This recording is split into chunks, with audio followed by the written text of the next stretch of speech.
One of the things that insist is about best practices. A white decorated beard with pearls of art is what Babushe Maina carries around as a symbol of culture. His eyes full of passion and hope for the creative sector in Kenya.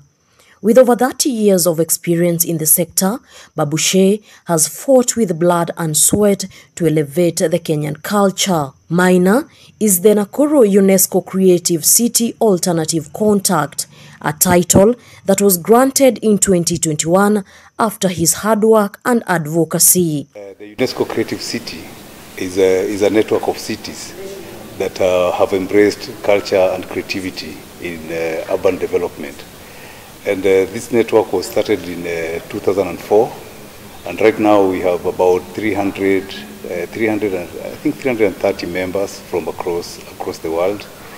And the UNESCO Creative Cities it's a network coming from UNESCO. UNESCO being the arm of the UN that deals with science, education and... Babushe has for years committed to uphold the Kenyan culture through film, music and traditional stage performance. However, his heart bleeds. He says ignorance has costed Kenya the rich culture. The challenge is that we do not have people, especially in the government, who are willing to engage in this. I think they look at this and they see it's not adding anything else towards their being paid as a salary, so they do not want to go outside. You know, they want to stretch outside their. They just want to be in their safe pocket. Inchi machef hawezi afford ile food wana cook, domoptician wanalipwa hawezi hata piga look. A renowned spoken word artists flying the Kenyan flag high across the world. Itakuwaje kreza tajiri ni intellectual lakini kreza maskini kwa masikio justice ni kelele. Itakuwaje mna believe it me na nikicheza kimimi mnashikwa na kiwewe. Itakuwaje unaninyima opportunity ya kupata kazi lakini kwa club mnataka nipewe na effecting vya thao inafika malinduri ya mnyonge huwezi fika. Willie Oeba has healed hearts, motivated and educated the world through his spoken word creative pieces. Oeba has been on the front line fighting for better governance. Ballot box na DSTV zinafika malidisha iwezi fika. Kenya namsumbua mafuta ya ndege. That's the plain truth. Life ain't easy, that's the hard truth. His zeal for social justice has rubbed political leaders the wrong way. During the hard-hitting anti-government protests, Nakuru County Governor Susan Kehika took to her X platform with close to 1 million followers and termed Willie Oeba's spoken word pieces as little emotional poems.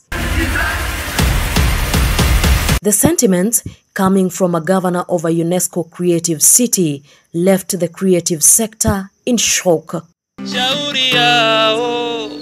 The tweet has raised questions on the possible ignorance of stakeholders on what the UNESCO Creative City means for a country. The tweet further elicited reactions from various young creatives in Kenya. As we are trying to market Nakuru County to another level, na county na yeye, governor na yeye anangangana kutuangusha. Sasa hiyo ndio kitu ambayo imenifanya nikakasirika na nikasema ya kwamba I'm not happy about this. Because yeye kama governor ndio signatory wetu kwa ile creative UNESCO city. And she needs to be one of the people who are making sure ya kwamba haki za msanii hazivunjwi. Nakuru ni UNESCO creative city. Lakini ni kama county iko out of touch na wasanii. Ukiangalia kwa directorate ya county ya arts, kila watu wanafanya kazi in acting capacity. From the previous regime to this regime imekuwa even worse. UNESCO Creative City, watu wakienda kufanya events Nyayo Garden bado wanalipwa 2,000, 3,000, 1,000.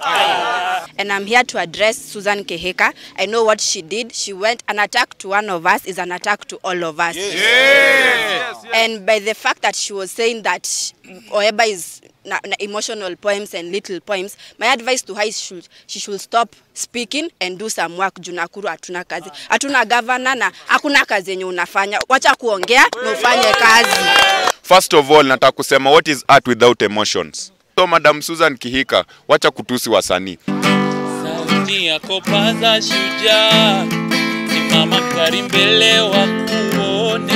Nakuru Tourism Association chairperson David Mwangi says the title has little to no impact to the county, pointing to lack of effort and knowledge on the part of key stakeholders, sentiments that have been raised by various seasoned creatives. I would like to see much more engagement from the part of the government, showing that indeed they feel we qualify to be a creative city. 2, I would like to see support from the government towards the artists. Do not have a mapping, yeah. So how much investment are we? How much support are we getting? I think it starts from who. Who are we?